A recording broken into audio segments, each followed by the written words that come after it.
Hello guys, how's it going? My name is Dal. We got so much information out of last week with the big previews for the next WoW expansion of Midnight, from some of the different zones we'll visit, the content we'll be able to experience, but also a preview of the next allied race we'll be getting our hands on shortly after finishing the main story of Midnight, which is the Haranir. The Haranir have been around within War Within for a little bit. Not very much is known about them, but many have already expected that they are getting set up as the next allied race for quite some time now. Some players actually expected for them to become playable sometime in the War Within, but Midnight looks to be their expansion to take the spotlight. We'll be getting a much better preview of the Haranir once we get to test them during Midnight Alpha, but for the time being, I did want to compile together everything we know about this upcoming allied race from the ton of different previews and interviews we've seen so far, as we know things like their upcoming racials, some of the different customization options they'll have, some of the different armor that will be unique to Haranir as well. So I wanted to compile all of those things together in one single video. As always, if you guys want to keep up with any future major updates regarding the next expansion, that is Midnight, be sure to follow the channel and subscribe. And if you enjoyed this video, consider giving it a like while you're at it. But otherwise, let's dive right in. Now, with the announcement that the Haranir are going to be the next upcoming allied race to join the roster of all of the playable options, I am slightly still holding out hope that the Ethereals will eventually join the front. I mean, we just pretty much help them reclaim the broken down world of Koresh, but I think at this point, after all this many years, they owe the Alliance of the Horde even a little, and I would love the idea of a playable Ethereal. Can you imagine just how good they will look with armors and what kind of racials they might have? But for the time being, we can't really talk about the racials of Ethereals.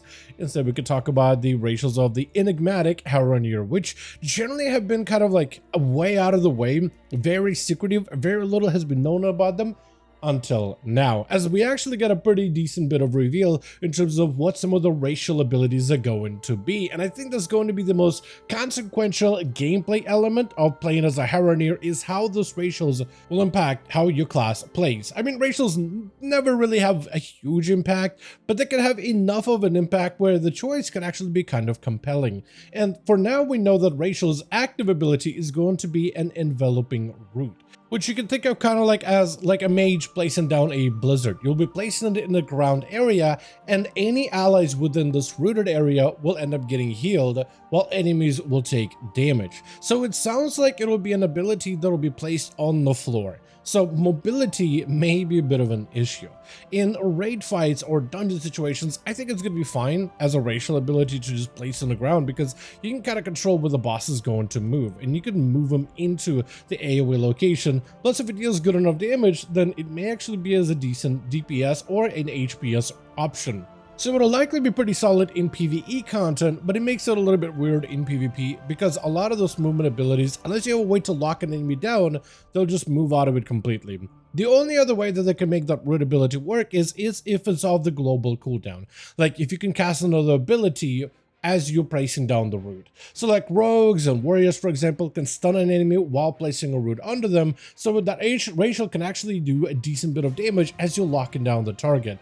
If it is something you actually have to spend a global for, it'll likely be a little bit less good, but active racials can sometimes be compelling, but there's an opportunity for them to make someone solid, and if it does enough damage on a reasonable cooldown, and if it's of the GCD on top of it, then I think it could potentially be really good. We'll find out once we actually get to test out the racial whenever Midnight Alpha comes around. Another racial that the Haranir are going to have will be something that is shared by the dwarves as well as the Tauren, which actually makes those two races really good for many different classes out there, as Haranir are going to have an increased critical strike damage and a critical strike healing bonus, which is something both Tauren and the dwarves have, and that racial by itself actually makes them pretty good overall. The crit damage racial is exceptionally good for many classes out there, and many players actually favor dwarves and Tauren, not necessarily for their aesthetics, but if you're someone who's very damage oriented, both of them are really good as a DPS option, especially for any class that utilizes critical strike as part of your damage output.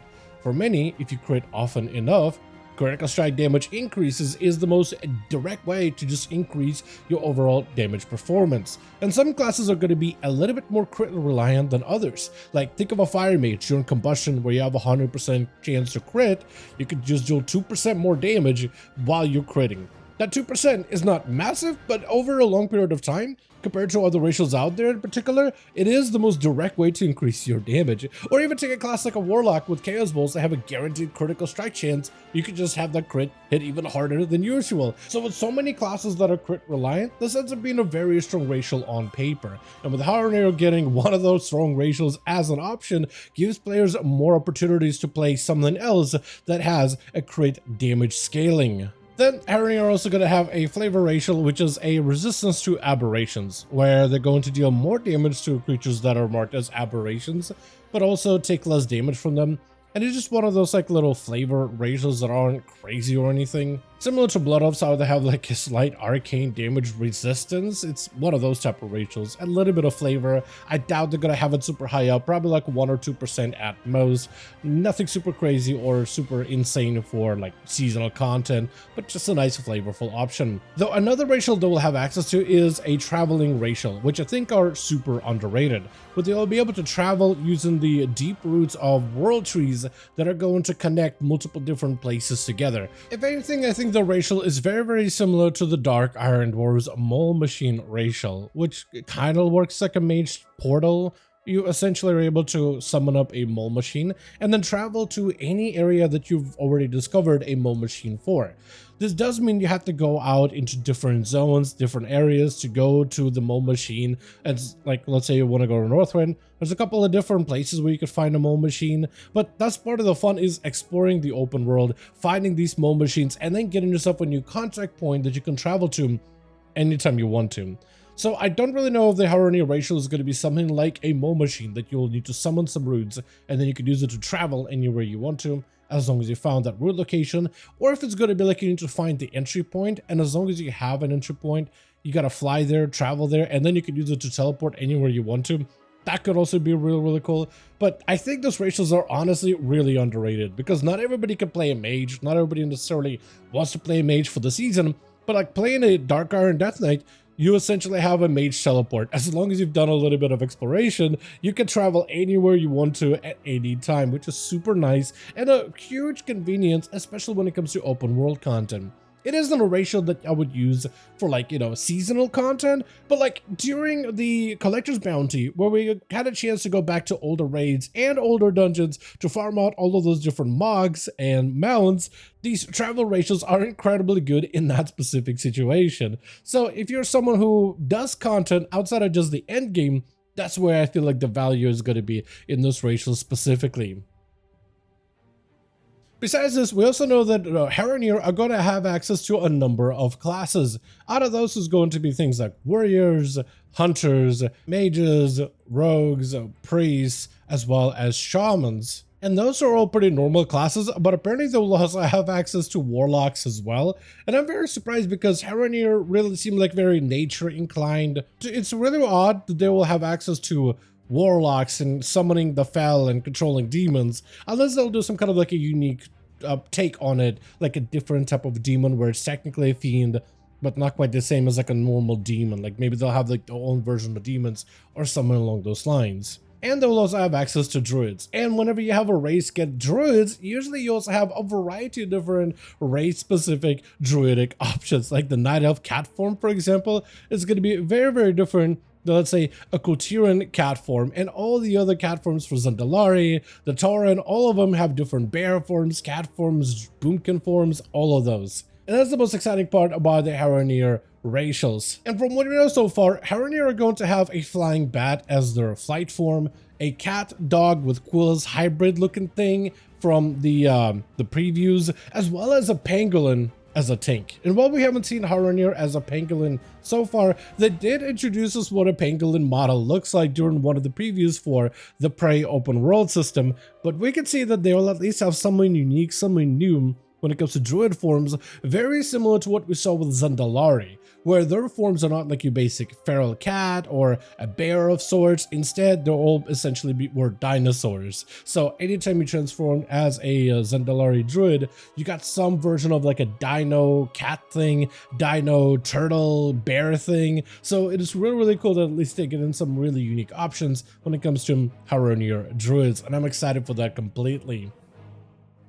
Another thing we talk about are the customization options coming to Haranir. And it looks like every time they add like a new race for us to play, they usually give us like really good new options, and a lot of them are usually a lot more detailed that pulls all the other models to shame. However, from the few Haranir that we have met in War Within, we've only seen only a fraction of some of the options they'll have access to, as apparently they're getting a lot more as we've seen during their midnight previews. We know they're going to be getting many different color variations for their eyes, as well as a glowing eye effect, many more different hair options, more than we have from the current model viewer. A lot of different skin and fur coloration schemes as well. So, they're kind of like this furry troll, night elf, bat looking blend characters. So the fur and fur patterns is going to be something that you'll also be able to customize. You got a bunch of tribal tattoos, which actually look really good. A lot more than we've seen in the model viewer as well. And apparently they're also going to have a choice of feet. You could either go for like this claw animalistic looking foot that doesn't have like the big toe, or you can go for like normal looking feet with 5 toes and everything. So that'll be a nice little touch for the Haranir customization specifically.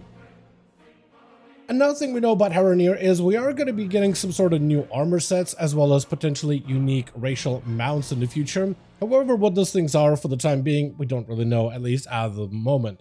But we know from the previews, though, a lot of the armors will have roots, twigs, thorns, leaf, and a lot of them look naturally very druidic. We do have what looks like a data mined, potentially Haranir unique heritage sets. We can't really confirm for the moment if that's what this is or not, but there's a unique shield, spear, headpiece, shoulder pieces, and a lot of the tribal gear. This potentially may just end up being guard attire for Haranir in their main zone of Harandar and whatever main city that we'll have in that zone. Or this potentially could be what we're seeing here is a heritage armor set preview a little bit early from data mining. Really hard to tell for now, and again, we'll find out a lot more of that info once we have access to alpha for midnight, not only for the actual testing, but in the data mining status as well, because once that thing is live, I'm sure data miners will be able to find a whole slew of additional armors and pieces, and a lot of those armors will likely be tagged a little bit better, so we'll have an idea of which items are exactly meant to be heritage sets,